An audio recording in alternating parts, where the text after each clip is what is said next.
손이 하나지만 손가락은 몇 개? 5개입니다. 우리 무제운동에서 오지운동 했습니다. 이 새끼손가락 가지고 확인하고 확인합니다. 그래요. 우리는 이 5번째 과목은 다른 과목도 만점이지만 만점을 맞지 않으려 해도 만점 맞을 수밖에 없는 과목, 바로 건설안전기술입니다. 보겠습니다. 81번이네요. 다음은 이음매가 있는 건상용 와이로 사용 금지 규정입니다. 우리는 6가지를 다 알아야지만 간단하잖아. 갈로 안에 알맞는 숫자는 건데 와이로 한 꼬임에서 소선의 수가 몇 % 이상 절대적인 사용, 어떤 소선의 수는 10%죠. 공칭지름 얼마? 7%. 이렇게 쉽게 이음매가 있다든지 소선의 수가 얼마? 10%. 요게 오늘 답이었죠. 그 다음에 지름의 감소 공칭지름 얼마? 7%. 꼬인 거, 변형, 여러 가지 전기. 바로 이렇게 그림으로 나눠 듣고 요 6가지 내용은 우리 실기 필답형이나 작업형 자체도 단골 손님으로 출제되고 있습니다. 그래요. 더 이상 할 게 없어요. 정보 제공 우리 법에도 있다는 이야기고 2015년 기사에도 출제가 됐었습니다. 82번입니다. 작업 발판이나 최대 적재 하중을 적재하면서 달비개 및 달려가지고 이렇게 페인트 칠하고 이런 거 청소하거나 하는 비계를 말해 달비계나 하부 및 상부 지점에 강제 세인 경우에 안전계수는 얼마 있냐고 해서 바로 목재는 얼마를 해요? 우리는 바로 목재는 5로 하지만 강제는 얼마? 반 2.5로 한다는. 그러니까 달기 와이로프 및 달기 강선 안전계수는 10 이상을 하고 체인 및 훅은 5 이상을 하고 달기 강대 달비 하부 상부 지점 안전계 강제일 경우는 바로 2.5 목재일 경우는 얼마? 5로 한다는 거. 여기 그림으로도 이렇게 표현했고 이것이 바로 뭐다? 우리는 달비계라는 걸 기억하시면 되겠습니다. 이건 법에도 바로 우리는 산업안전보건규정 55조 작업 발판에 최대 적재 하중이 있다는 거. 그 달비계가 모르는 분도 여기서 확실히 우리는 알 수 있을 겁니다. 그래서 줄 타고 청소한다 이런 저게 달비계구나 이렇게. 그래서 달비계는 5m 이상 요 달비계 폭은 얼마? 30cm도 아니고 40cm 바로 20cm 몇 m 이상일 때 50cm 5m 이상일 때. 어휴, 문제가 다 좋네요. 항상 나온다는 문제만 나왔어요. 산업안전보건기준에 관한 규칙에서 기울기가 틀린 것은, 기울기 기준으로 틀린 것은, 보통 흙은 습지는 1대 1.5 맞네요. 풍암은 1대 0.8인데 0.5, 그럼 이게 답이 틀렸네. 이렇게 쉽게 우리는 맞출 수가 있습니다. 건지는 1대 0.5, 1대 1, 경암은 1대 0.3 이렇게 쉽게 우리는 맞출 수가 있었습니다. 84번입니다. 공식이네요. 집안의 치마 또는 구조물의 안전성에 대한 중대한 영향을 미치.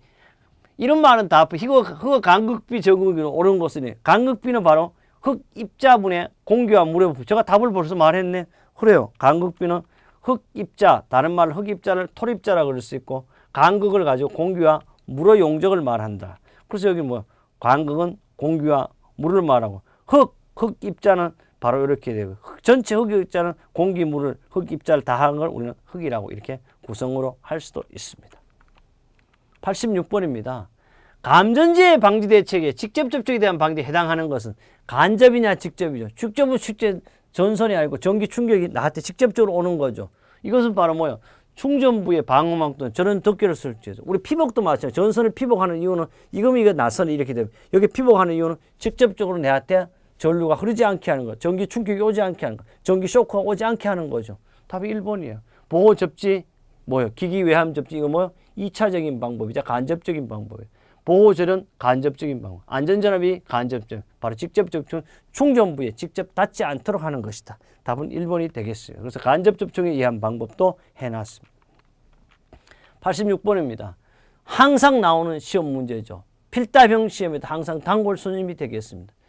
철골 공사 시 도개의 위험이 있는 강품이나 안전 여부를 확인해야 할 필요성이 가장 높은 경우는 나머지는 안 했을 때는 나머지는 여기에 우리 몇 가지 6가지 사항에 포함되는 걸 찾으면 되겠어요. 연문적이 철골량 일반급 높은 거 막연하게 높으면 안 돼. H층은 아니에요. 이음부가 공장 용접인 게 아니고 현장 용접하지 아니에요. 그러니까 바로 호텔과 같은 단면구조 현저한 차이가 높이가 얼마?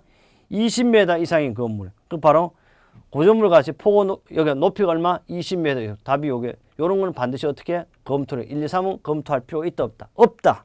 요거는 실기 필답형 및 외에도 잘 나오고 바로 2015년 5월 30일 어디서 나왔습니까? 기사에도 출제가 됐었습니다. 87번입니다. 채석 작업을 하는 경우 집안의 붕괴 또는 토사가 낙하로 인하여 근로자에게 발생할 우려가 있는 위험을 방지해 취해야 할 조치사항을 아닌 것은, 거리가 먼 것은 이렇듯. 첫째, 우리 채석 작업 시에는 토석이 낙하에 작업 시작 전 작업 장소 및 그 주변 집안의 부속과 균열의 유우라고 하는데, 유우가 아니고 뭐 유무가 되겠죠. 그 우자를 무자로 수정한다는 거. 둘째, 함수 용수 및 동결 상태는 변화를 점검해야 되고요. 진동치 속도를 점검하고 발파와 발파 장소를 점검하고, 그럼 다 해야 되는 거 아니에요. 진동치 속도는 진동할 때만 하는 게 아니고 이거는 지진이 발생. 답은 3번입니다. 그림으로도 했어요. 채석 작업 시 집안의 붕괴 위험 방지 조치사항은 점검자를 지명하고 작업 시작 장소와 작업 장소 주변의 집안의 부속 균열 유무 상태, 함수용 동결상 변달 유무를 점검하고 부속과 균열 유무 상태를 점검. 그림으로도 여러분에게 합격을 더해주기 위해서, 안전한 합격을 위해서 반드시 그림으로도 표현해 두었습니다. 그 다음 88번입니다. 차량계 하유군방기 하물을 적재할 때 준수사항과 거리가 먼 것은, 틀린 것은. 첫째, 하중을 한쪽으로 치우지 않도록. 우리 아직도 옛날 문제는 편하중이 되지 않도록 할 거예요. 그거 맞죠? 맞는 말. 둘째, 군의 운반차나 또는 하물 자동차, 하물의 붕괴 또는 낙하에 의한 위험을 방지하기 위해 하물에 로프를 거는 등 필요한 조치를 해야 되죠. 셋째, 운전자의 시야를 가리지 않도록 하물을 적재해야 되고, 제동장치 및 조정장치 기능을 점검하는, 이거는 바로 우리 지게차에 해당돼요. 답은 이런 게 없어요. 우리는 하물 운방에 하물 적재 중에서 한쪽으로 치우지 않도록 한다는 거, 바로 치우지 않게 해야 되고, 로프를 걸어야 돼요. 떨어지지 않게. 그 다음 운전자의 시야를 가지고 앞까지 치우치면 안 되는, 이런 것이 바로 우리는 하물을 적재할 때 준수사항들이 되겠습니다. 89번입니다. 옹벽입니다. 우리 옹벽사라 그러죠. 벽. 우리는 옹벽의 외력이 안전하기 위해 옹벽의 조건 세 가지죠. 할전지라 그러죠. 전도에 의한 거 맞죠? 활동의 집안이, 자구는 뭐 이렇게 나무가 바로 꺾여지는 거, 부러지는 걸 자구라고. 그래서 우리는 그래서 H빔도 휘어졌다, 이걸 자구 현상이라고 하죠. 벙킹 현상이라고 하죠. 활동, 전도, 집안 지지력이 되고, 이 문제도 실기 필다름 시험에 가끔씩 나오는 문제 되겠습니다. 90번입니다. 차량계 건설기계 작업 시 작업 시작 전 점검 사항인데, 유일하게요, 차량계 건설기계 작업 시작 전 점검 사항 한 개밖에 없어요. 바로 브레이크나 클러치의 기능, 이거 한 개, 유일하게 한 개입니다. 유일하게 우리는 작업 시작 전 점검 기기가 한 가지인 것은 차량계 건설기계가 되겠습니다. 뭐가? 브레이크 및 클러치의 기능이라. 91번입니다. 철골 작업 시 추락 재해를 방지하기 위한 설비죠. 이거는 실기 작업형이나 철골 작업할 때 사람 떨어지지 않게 하는 설비가 아닌 것은 떨어지죠. 첫째, 안전대 및 구명. 안전대 뭐 구명줄 해야 되죠. 둘째, 트레치 박스 뭔지 모르겠어요. 그러니까 할 필요 없다.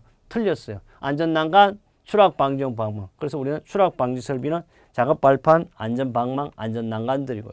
요거는 바로 우리 산업안전보건 기준에 관한 규칙 추락 방지에 명쾌하게 정의가 되어 있습니다. 달비계요. 달려 올라가는 걸 했어요. 그림으로도 잘 보면 체인의 사용 금지에, 아까는 우리가 와이어 오프인데 체인의 사용 금지 기준 뭔 것은, 달기 체인의 길이가 달기 체인의 제조된 길이요 5%를 초과한 것은 사용하면 안 돼요. 둘째, 균열이 있거나 변형된 거 사용하면 안 돼. 이음매가 있는 건, 체인은 이음매가 있을 수 없어요. 링으로 꼽혀져 있으니까 답이 이런 건 없어요. 링과 단면 달기 체인 제조된 떼어 해당 링을 지르면 10% 초과에 감소한 거, 바로 달기 체인의 사용 금지 기준이죠. 기준장애에서 오량 이상 늘어난다는데 지름의 감소죠. 늘어난 5% 초과한 것은 쓸 수가 없어요. 근데 여기서 이음매가 이런 것은, 체인에는 이음매가 존재할 수가 없습니다. 이건 법 63조에도 있다. 93번이에요. 추락 방지 연속으로 나옵니다. 추락 방지 설비 종류가 아닌 것은 해서 추락 방망, 그죠? 방망 또는 방지망, 안전 난간, 그렇죠? 계급에는 덮개, 수직 보호망이라는 것은요, 이 수직 보호망은 낙하비례 방지 조치, 낙하비. 이거는 수직 비례는 오로지 사람이 물건이 날아오는 걸 방지하기, 이거는 추락에 대한 것은 없다는 거. 추락 방지 설비는 발판, 방망, 난간, 수직형 추락 방망인데, 여기서 알아둘 것은 수직 보호망은 뭐야? 날아오는 걸 방지하죠. 이거는 참고적으로 참 말장난을 해놓은 게 되겠습니다. 94번입니다. 잘 알아야 될 문제예요. 공사 현재 낙하말 방지 방호망을 설치할 때 설치 높이 100면이에요. 여기 외면으로 하면 틀려요. 100면으로 할 때는 설치 높이로 치면 내면 길이가 2m인데 여기 제가 설명을 해놨어요. 알아둘 것 바로 여기 있어요. 벽면은 2m요. 안쪽, 외부 바깥쪽 하면 3m는. 그래서 바깥쪽이 말은 하면 3m, 안쪽 나오면 2m는 꼭 기억해야 됩니다. 이거 헷갈리면 안 되겠습니다. 그래서 이건 42조에서 세 문제 출제가 되다. 91, 93, 94번이 출제. 한 문제만 잘 보면 세 문제를 연속으로도 맞출 수 있습니다. 95번입니다. 차량계 하역 운반기 운전자가 운전위치 이탈하는 경우 조치할 내용 틀린 것이니까 포크나 버킷은 가장 높은 하늘을 보고 안 된다. 반드시 땅에 처박으라. 높은 위치에도 근로자의 통행을 방해하지 않도록 하는. 이건 벌써 틀렸죠. 어떻게 해야 돼? 포크는 지면에 내려둬야 돼. 여기 있죠. 포크, 버킷 등 지면 장치에 이렇게 내려둬야 된다는 거. 원동기를 정지시키고요. 브레이크를 걸어두고 경사지의 갑작스러운 주행이 되지 않도록 밖에 블록 등으로. 그 답은 1번 틀렸습니다. 그래서 답은 바로 가장 낮은 위치에 브레이크를 걸어두고 시동을 꺼야 되고요. 그 다음 여기서 시동키는 운전대에서 분리시켜 다음은 운전자의 잠금장에 하는 운전자가 아닌 사람이 운전하지 못하도록 바로 자기가 보관하거나 이렇게 해야 된다는 거. 이거는 법 역시 99조에 운전자 이탈시 조치사항으로 정해져 있습니다. 95번입니다. 토사분기에 내적 요인이 아닌 것은 내적 요인입니다. 외적 요인은 보여 눈으로. 내적은 보이지 않지만 안에 돼 있는 거죠. 절토 사면의 토질이 구성이 이상하다. 이거는 보이나 하면 토질을 어떻게 보나? 바로 이거는 내적 요인이죠.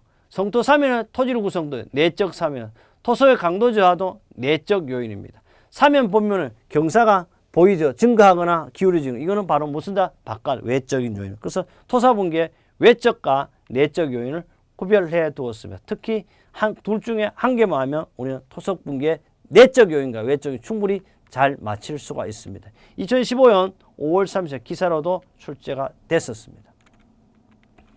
97번입니다. 항상 나오는 단골손입니다. 콘크리트 치갑입니다. 요사이 우리도 아직도 붕괴 사고가 계속 일어나는 거 왜냐하면 무슨 뭐 동대구 지하철 사고 일어났다. 이건 지하철이고 동대구 역사하신데 그 콘크리트 거푸지 붕괴됐다. 이거는 뭐야? 콘크리트 속도 너무 빨랐기 때문에 갑작스러운 하중이 작용하기 때문에 그래요. 첫째, 슬럼프가 클수록 치갑은 당연히 커요. 둘째, 백 두께가 두꺼우면 두꺼워서 치갑은 커집니다. 부어놓은 속도가 빠르면 빠르 치갑은 커집니다. 대기 온도가 높은 게 아니고 낮으면 낮을수록 어떻게 치갑이 커진다. 답은 틀렸어요. 4번입니다. 그래서 치갑에 영향을 주는 요인이 큰 경우 약 13가지로 이렇게 했고 이것은 항상 단골성 안 나올 수가 없어요. 어디에서 나왔다? 기사에도 30일 날 출제가 됐었습니다. 98번입니다. 흙파기 공사용 기계에 관한 것은 틀린 것입니다. 흙파기는요. 불도저는 일반적으로 약 60m 이하여 배터 작업에 적합합니다. 클램색은 좁은 곳을 수직 파기를 하거나 또는 바다라든지 이런 데 모래를 주로 팔 때 사용하죠. 파워셔버는 항상 나오는 것처럼 기계에 서 있는 위치보다 낮은 곳이 아니고 유일하게 위에 거 파내는 거라고 파워셔버입니다. 틀렸어요. 백호는 토질 구멍 파기나 도랑 파기 이용되고 바로 파워셔버는 어떻게 지보다 위에 있는데 기계가 위치한 집하면 높은 곳에 굴착이 유리한 게 바로 이놈이 파워쇼벨이 되겠습니다. 99번입니다. 일반 거푸집 설계 시 강도상 고려할 사항이 아닌 것은 우리는 거푸집 설계 시에는요. 바로 고정하중이나 풍화, 콘크리트 강도는 거푸집 설계 시 적용하지 않죠. 측압. 그래서 보면요. 거푸집 동반의 설계 하중, 설계 기준은 연직 방향 하중에는 거푸집 동반의 콘크리트 철근 작업은 등이 되고 행방향 하중, 그다음 콘크리트 치가 특수 하중, 기타 하중에 들어가지 콘크리트 강도는 포함되지 않습니다. 100번입니다. 건설업 산업안전보건을 사용 항목으로 가장 거리가 먼 것 이거는 정독해야 돼요. 시설비, 진단비, 관리비, 본사 한번 잘 봐요. 본사에 뭐 관리비가 아니고 뭐라고 되어 있어요? 본사 사용비입니다. 꼭 본사를 관리하기 위해서 왜 우리는 산업안전보건을 써야 됩니까? 이거는 본사 사용비하고 관리비 말장난을 했다는 거예요. 그래서 우리는 이런 문제에 틀릴 수가 있어요. 우리 이렇게 해서요. 2015년 제2의 문제를 풀어봤습니다. 바로 언제 봤습니다? 2015년 5월 30일 날 여러분보다 먼저 합격된 분들의 문제였습니다. 이번 시험에 이 문제를 보고 여러분은 반드시 안전한 합격으로 안전한 안전기사로 합격을 해서 정말 여러분이 원하는 평생 줄지 않는 저축통장을 여러분과 제가 함께 만들도록 하겠습니다.